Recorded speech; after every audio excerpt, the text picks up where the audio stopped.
kalsada na ayun doon sa Edwang.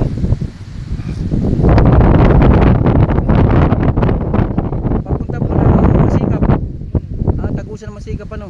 Kalsado na yan, hindi pumatag. Laging road. Overlooking talaga. Oh, ayun ang dagat oh. Oh, Pulilio Island.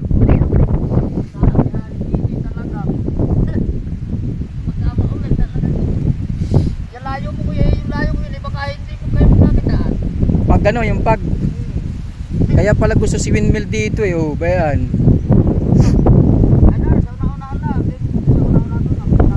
Oh, windmill na. Sa bandang unahan yan, windmill ng project dyan. Proceed na yung kanilang gagawa ng kalsada. Kung itaas sa pantayanan ito.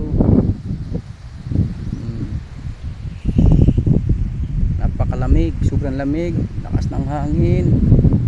Oh, ayun ang Pulilio Island.